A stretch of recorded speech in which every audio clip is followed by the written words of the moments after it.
The truth is, traditional education teaches us how to pass exams, not how to stay curious. Many of us were taught from a very early age learning was graded or validated in some way. But when you build your own curriculum, you get to fully lean into whatever you are curious about and let that take you anywhere. You get to learn just for the joy of it and not because you have to, and that is what makes it sustainable.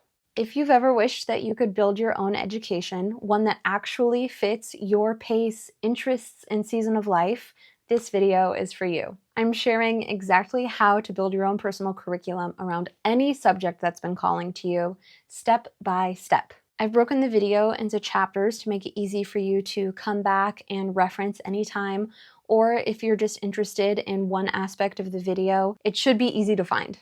I've also created a free one-page printable guide to help you plot out your curriculum for the season, and you can find the link for that in the description box below. So let's dive in. Chapter 1, define your focus. Before you start adding a bunch of books or new arts and crafts supplies to your Amazon cart, pause and ask yourself, what do I really want to spend my time and mental, potentially even physical energy on learning or discovering right now? One of the most important parts of all of this is to start small, because you really don't want to overload yourself and then feel really disappointed that you were actually only able to learn one or two things and just give up on self-learning entirely because of that. If you choose just 1 to 3 different topics to start with instead of 10 different things, you'll most likely be able to stick to it a lot better and therefore avoid burnout. You may be like me, where you have a ton of different interests, and that is wonderful. But I highly recommend writing them all down, make like a master list, and you can always keep adding to it or take things away in the future. If your question is, where can I even find ideas of what to study? I personally really like revisiting childhood interests, because as kids, we are just so purely ourselves before the world has beaten us down. And I think it can be so healing as well as insightful to return back to the things that we were drawn to as kids. It can help you in your self-discovery journey, as well as figuring out what to study. Maybe you loved exploring the creek as a kid. Look into ecology. Maybe you were a dragonologist kid like I was. Look into studying reptiles. I don't know what that's called. Our childhood interests can be a really clear indicator of what we want to do and learn and be as adults. I also recommend just reflecting on things that you naturally consume in your daily life anyway. Books, shows, podcasts, YouTube videos. There are things that you are just going to naturally be drawn to hearing other people talk about, and that right there means you're interested in that subject to an extent. So from there, you can figure out how and if you want to dive deeper. This kind of ties back to childhood interests a little bit, but not necessarily. But just ask yourself, what is something I've always wanted to learn about, or you wish you had time to do? If you are someone that has been thinking for 10, 15, 20 years that you wish you could get back into painting because you loved it so much in middle school, that is your answer. You likely have something that you have always yearned for in one way or another. If you can identify that thing, or maybe multiple things, that is your starting point. Also, a really fun tip is to click the random button on Wikipedia. A random Wikipedia article will appear, and if you are drawn to read about it at all, that is another thing that you can take note of. There are going to be some things that pop up that you have no interest in whatsoever, and you automatically click random again. And then there will be some that make you go, ooh, I didn't even know I wanted to learn about this, but it sparks something. So I think that is just a really fun one to do if you are kind of stuck. Now onto chapter 2, gather your core materials. Once you know your focus, start intentionally collecting your resources and start with what you already have, whether that is physical materials like art or office supplies, or outside resources like your local library, podcasts, YouTube videos, free online courses. If you watched my September personal curriculum video, you'll have heard me talk about edX and Coursera. I'll have those linked in the description box. There are so many wonderful and completely free online resources just available at our fingertips. So don't be afraid to do a lot of Google searching. But back to physical supplies that you may need.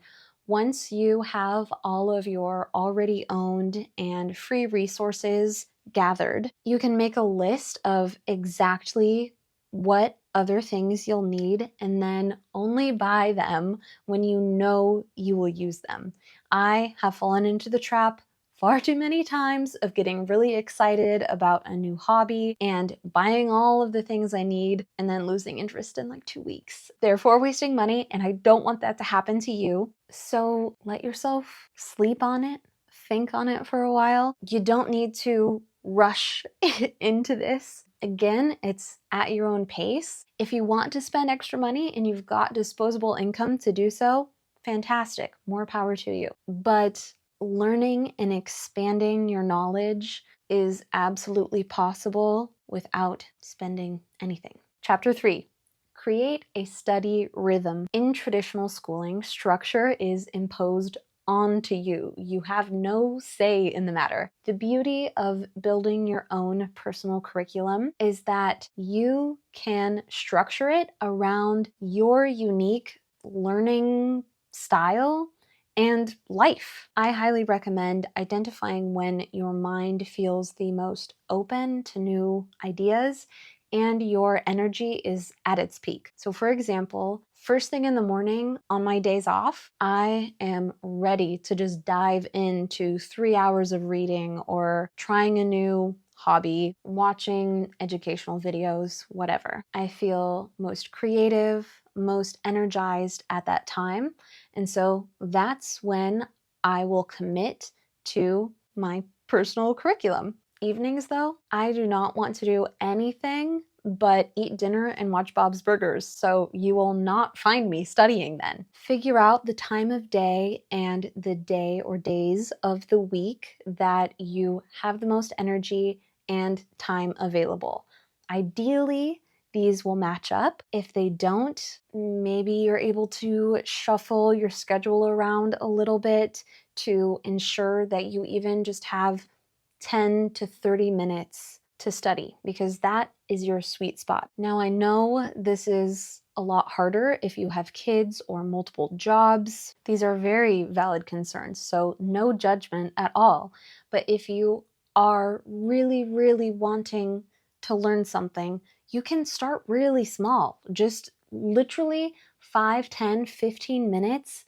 If you are able to get that to yourself and you have the energy to read an article or listen to a free online lecture about whatever topic you're interested in, those little moments really do add up over time. So even if at first it feels like you're not really making much progress, you still are. And you should be proud of yourself that you are able to just take those little nuggets of time whenever you can and spend them learning something new. That is huge. I know this is not like a new trick or anything, but if you commute to work or school and you're able to listen to a podcast or audiobook about the thing that you're interested in, that is a great time to just absorb some of that information passively. And then it's not even like you have to cut time out of your day to learn. You're able to just stack it on. Plinking away at learning about your chosen topic in a way that is like seamlessly integrated into the rest of your day is just as good and just as important as setting aside a 2 or 3 hour time block to commit to learning. Both are excellent options. Depending on your life, you will know which one will work for you. Also, a lot of us have screen times that are way higher than we'd like to admit. So that means you do have the time if you fall into that category. You are choosing to spend that time on something else, and that's okay. But if you are like, I really want to learn something new, and are scrolling Instagram for 5 hours a day, even if you don't necessarily care about lowering your screen time, you can still be on your screen, but maybe you're watching an educational video on YouTube instead. You will be amazed at how much you are able to learn when curiosity replaces consumption. Chapter 4. Practice and play. So once you've gathered all of your materials and have that set time figured out for dedicating to learning, in that time, give yourself permission to explore and play and find out what aspects of learning are fun for you. And try new things out before you feel ready for them. Don't feel like you have to be good at something before you can start. That's how we stay stuck. Remember that the goal isn't to become an expert necessarily, but it's really just about falling in love with the process of learning. And it's allowed to be easy, it's allowed to be fun. So if there's a topic that you were really interested in at first and you keep diving deeper and you're loving it, and then you realize you're starting to not care so much, that's totally fine. You now know what you want to know about that, and you can move on to something new. Pivot, move on. That is all part of the process. You are both the student and the teacher now. The best way to learn something is to really engage with it. That means whatever works for your brain, that's what you should do. Draw it, write it, paint it, sing it, talk to someone else about it. And if you're struggling to make your new knowledge feel tangible, because I will say with standard education, we have our notes, we have our tests, we have our big projects. It can be helpful to visualize what we've learned. So I have a few suggestions for practical ways that you can still have that. So if you are a note taker like me, you can have a dedicated notebook, whether it's physical or digital. Even just take little notes throughout each study session and do a little journaling prompt after each one. I think another really fun visual way to interact with what you're studying is to make a Pinterest board. Pinterest is really cool in the sense that it has pins that are really educational, like maybe there are tips or fun facts on there that you can save. Or it can be purely aesthetic and just help you romanticize the thing that you're learning, or just the concept of learning itself. If you're like, I really want to study, but I'm just not feeling it right now, but I wish I was, you can go on your Pinterest board and look at pins that make you feel more inspired by the academic imagery.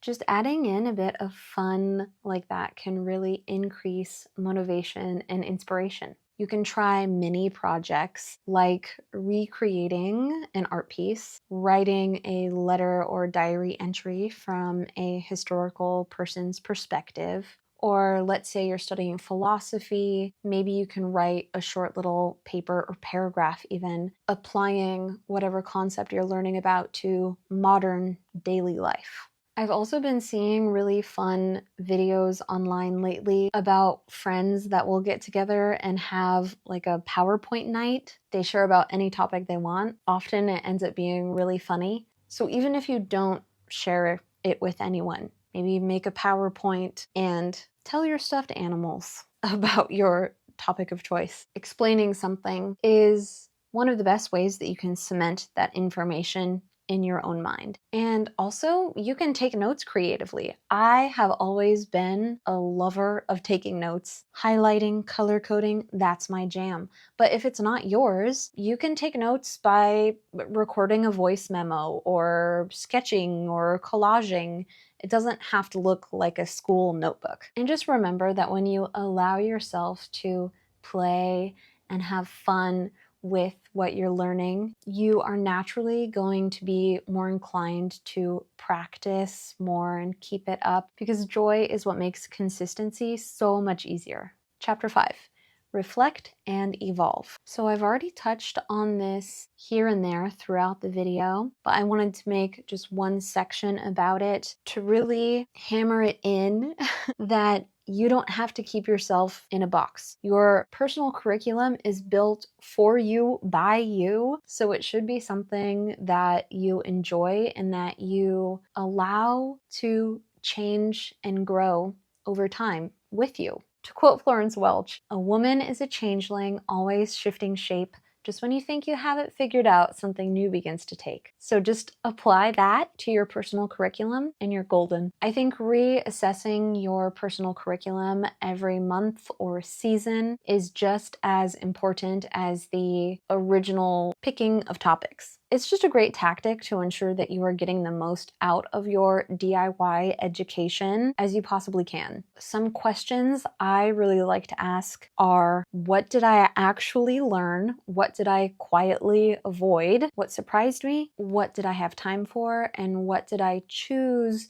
to spend most of my time learning about? And what did I put more on the back burner? Of course, some of these questions seem to make more sense and apply better if you have chosen more than one topic, but I think even if you have committed to one thing only, you can still ask those questions because one topic encapsulates so much still. The last question I really like to ask myself and journal about is, why do I feel drawn to this specific topic right now at this point in my life? I think it's really fun to try to connect the dots as to why this concept is even appealing to me at all. And before we move on to our final section, I just wanted to answer a few what if questions that I foresee potentially coming up. So we'll do this really quick. If your question is, what if I lose motivation over time? If you start losing motivation, the first thing you should do is return to your why. Ask yourself what made you curious about this specific thing in the first place, and try shifting formats.